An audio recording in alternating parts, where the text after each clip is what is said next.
আজকে রাম মন্দিরের প্রতিষ্ঠা দেখলাম, রামলালার ভব্য দর্শন তো এর আগেই আমরা দেখেছিলাম, আজকে রাম দরবারের দর্শন দেখলাম, মানে প্রাণটা জুড়িয়ে যাচ্ছে। বিশেষত্ব হলো কয়েক গুণ বেড়ে যাবে এবার ওখানে পর্যটক যাওয়া হোক কিংবা ভক্তদের যাওয়া হোক। এইটার বিরোধিতা যারা করেছিলেন স্যার, এইটার বিরোধে যারা গেছিলেন তারাও এবার দেখছি এই পথে ঢুকছেন স্যার, কি বলবেন? হ্যাঁ, দাদা যারা রাম মন্দিরের বিরোধিতা করেছে এই সময় কলকাতা শহরে সংহতি মিছিল করেছিলেন বা সম্প্রীতি মিছিল করেছিলেন, তারা নিজেরাই আজকে জগন্নাথ মন্দির করছেন।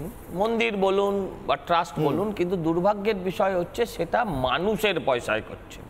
এটা কিন্তু মানুষের পয়সায় নয়, এটা কিন্তু অ্যাবসলিউট হিন্দু ধর্মাবলম্বী বা যারা হিন্দু ধর্মকে ভালোবাসেন, যার ডোনেশনের পয়সায় তৈরি হয়েছে এটা।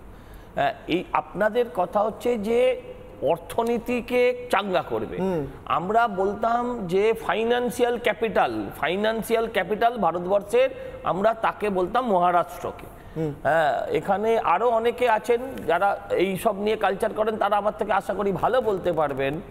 হ্যাঁ, আপনি আমাকে বলুন, এখানে উত্তরপ্রদেশ ইতিমধ্যে 3 ট্রিলিয়নের একটা রাজ্য হিসেবে নিজেকে প্রকাশ করতে পেরেছে।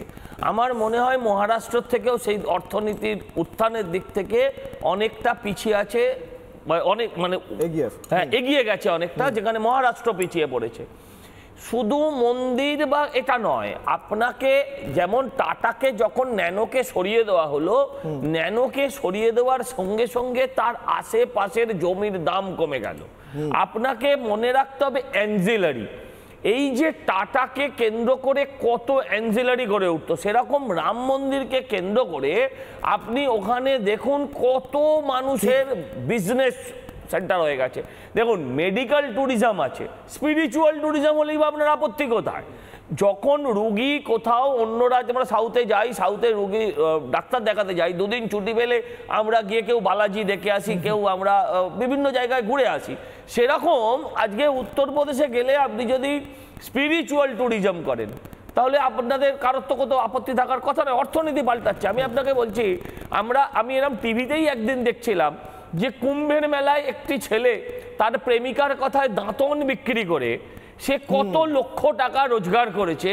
হ্যাঁ, সেই কথা সে মানুষের কাছে তুলে ধরছিল যে আমার বস্তু হচ্ছে যে ভগবান আছেন, ভগবানে বিশ্বাস আছে, সেই বিশ্বাসকে অবলম্বন করে মানুষকে না ঠকিয়ে যদি মানুষের লক্ষ্যের আবাহন হয়, তাহলে কারোর ফাটার তো কোনো কারণ নেই, কারোর জ্বালা হওয়ার কোনো কারণ নেই। কিন্তু যদি সরকারি টাকায় মন্দির বানাতে গিয়ে হিন্দু ভোট ক্যাপচার করার তাগিদে যদি কিছু করা হয়, আমাদের মনে হয় যে সেখানে ভগবানের সঙ্গে যদি তঞ্চকতা হয়, সেখানে যদি ভগবানের ভক্তদের অনুপস্থিতি থাকে, তাহলে সেখানকার অর্থনীতি পাল্টাবে না।